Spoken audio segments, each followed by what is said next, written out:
One of the questions that goes to the underlying purpose of the bill is its efficacy.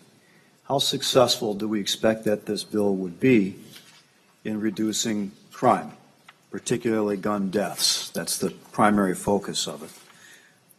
The data I have is that about 40% of the transactions, the transfers of firearms, this is a nationwide statistic, bypass the existing background check system, which is to say they don't go through the federally licensed firearms dealers.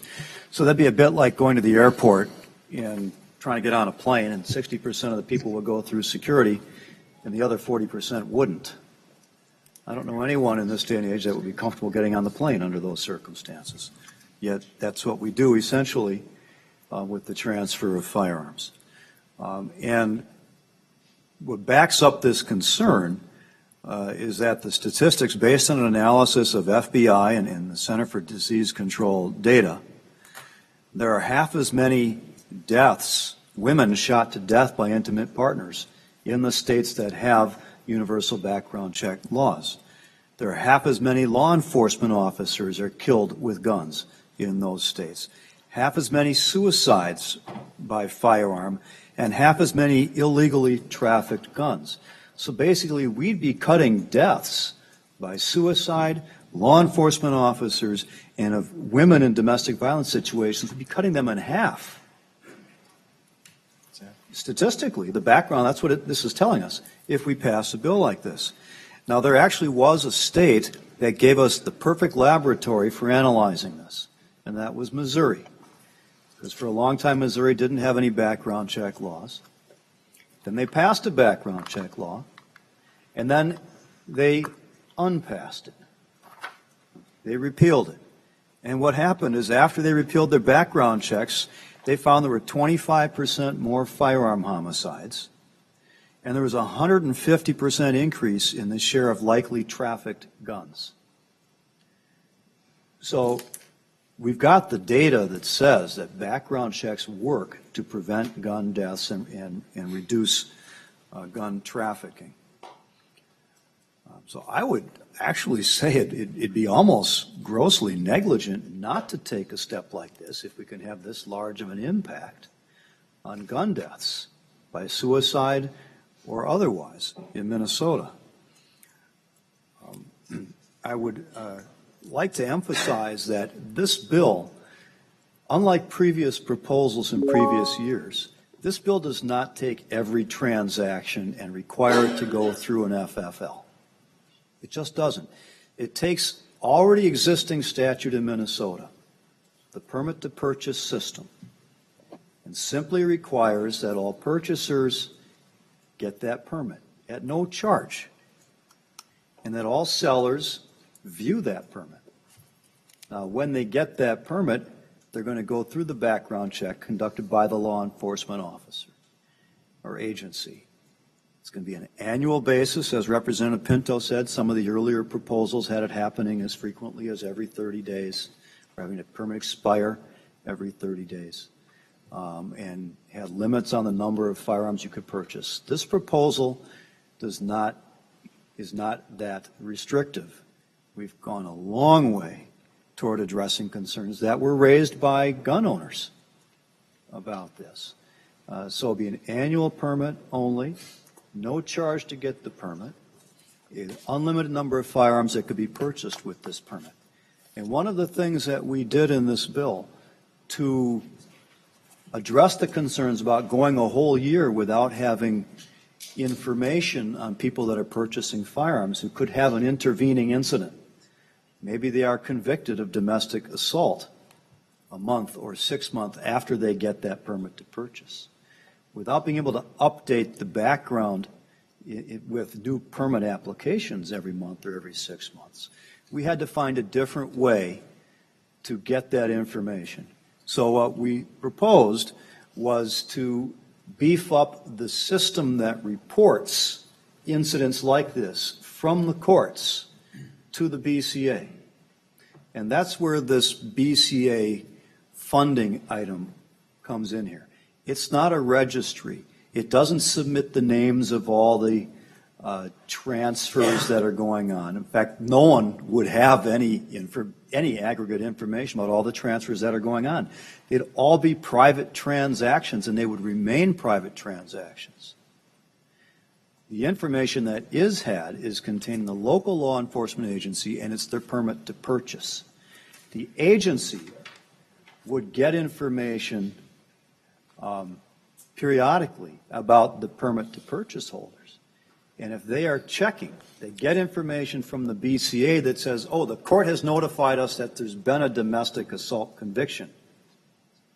Then they know that they should disqualify the permit to purchase.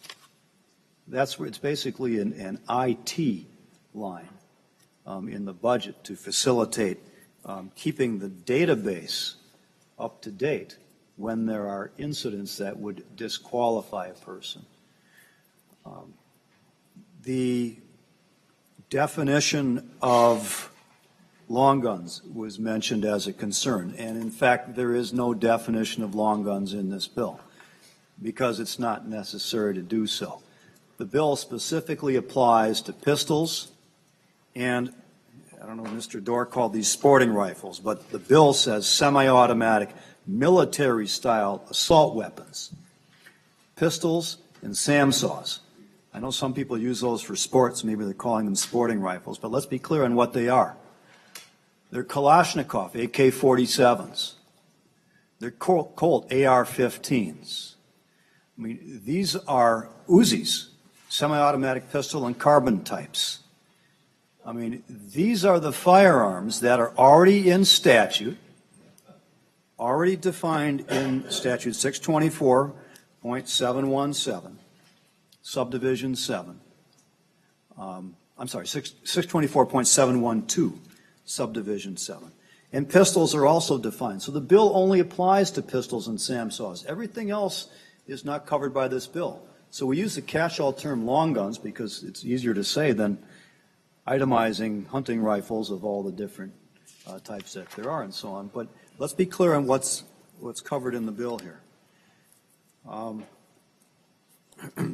It's already been identified that the requirement to maintain the documentation is important in case there's a law enforcement investigation. And again, this is a way that we have avoided reporting all transactions to some central database. That was one of the main objections to previous bills, that it would create a registry. There's no possible way that a registry could be aggregated out of the information that is gathered in the context of this bill. And it's only in the context of a criminal investigation to try to determine the provenance of a firearm that was used, presumably, in a crime, that a seller would have to produce that documentation. That's the backup. You know, whichever direction they're going, if they've got the gun identified and they're trying to work their way back from, you know, who sold it last to the person who used it, or if they've got the serial number from the firearm when it first entered the stream of commerce from the manufacturer, which is through an FFL, and so they can trace the firearm that way. That's already done in existing law, by the way. But there's no way to aggregate this information. There was a reference then in the aggregation of information to the database. I think Senator Johnson may have mentioned this. Maybe it was Senator Lang. In existing statute, he said that if you eliminate, in the new bill, if you eliminate paragraph D, then that's all you have to do is create a registry. But let's be clear, and this is lines 218.1 to 218.23 of the bill. The monitoring under subdivision 13 on line 218.9 specifically says, without expressly identifying an applicant. So the data that's being reported by law enforcement for purposes of this monitoring is the number of permits applied for, issued, suspended, revoked, number of permits currently valid, specific reasons for suspension or denial or revocation of the permits. and without expressly identifying an applicant, the number of denials or terminations based on the grounds listed earlier in the bill. And then there is expressly the provision that says nothing contained in this provision authorizes a registration, documentation, collection, or providing of serial numbers or data on firearms or on firearms owners. So even if you eliminated that, this is a belt and suspenders approach here. You could delete paragraph D, and there is still nothing in this proposed law that allows for the transmission of any individual identifying information. So again, you just cannot create a registry out of this. I wanted to address this issue about the enforcement of the felons in possession or ineligible persons in possession of firearms. Typically, is my understanding, I think the prosecutors in the room could verify this as well, is in the cases where those get dropped, typically either they're going to have some kind of difficulties in proving the case, or it's a less serious offense than the offense they're getting a conviction for. Typically, that's the way it would work out. So, I mean, plea bargaining is a fact of life. Our judicial system, our budget here would have to be 900% bigger if everyone went to trial in the state. So, yes, prosecutors making judgment calls as to what to drop of multiple charges. But I would say typically they're getting a conviction for the more serious offense if they're dropping an ineligible person charge. Senator Johnson also raised the question about his neighbor offering to give his wife a pistol. And yeah, his wife would have to apply for a permit to purchase, and I would assume, without knowing, that she would pass.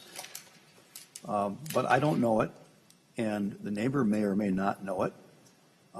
I suppose it's theoretically possible that unless Senator Johnson did a background check on his wife before marrying her, that he may not even know if there's something way back in her history before they met that would have made her ineligible. My point is not in any way to suggest that there's any issues with Senator Johnson's wife. My point, however, is that there's a lot of information that we simply do not know about our friends and about our neighbors. And if you look at the existing list of what makes a person ineligible to possess a firearm, some of those convictions are lifetime bans on possession of firearms. So an incident 30 or 40 years ago, I mean, if you're charged with or convicted of armed robbery or other violent felonies, in some of those cases, you are banned for life from lawfully possessing a firearm. So I don't know I don't know what my neighbor's criminal background is, if anything. And they may not see fit to tell me when they move into the neighborhood, no matter how good friends I become, that 30 years ago, they were convicted of a domestic assault using a firearm or any other, some of these disqualifying events. And I don't know how you define a friend or a neighbor in statute. I mean, you can't really say, okay, we're going to say all friends are okay. Well, who's a friend? Is it someone that stood up in your wedding 20 years ago and you maybe exchange holiday cards once a year with them now or an occasional phone call? Or is it someone that you see every day that you hang out with and have a beer with on Friday nights because they're just people that you see on a regular basis? And when you start drawing the line, I mean, who's going to get upset when the statute says, no, you're not my friend? And how do you define neighbors? A neighbor in Minneapolis might be within one city block. A neighbor in parts of greater Minnesota, you might have to draw the line 5 or 10 miles out from the house to define neighbor. I mean, you just can't do it as a practical matter. So the definitional problems and the difficulties with just knowing who someone is, I think it's worth the safety benefits that this bill would bring us to require permits to purchase under the existing statutes. Mr. Chairman and members who are, there's one other point I wanted to make. I'm sorry. The appeals process was raised. If there's a denial of a permit. This is existing law. In fact, my recollection is that this appeals process was passed in 2003 when the shall issue permit to carry system was passed in Minnesota. It's my first year in the House. It's existing law that you can make an appeal of a denial. It's taken out. What was taken out? That provision.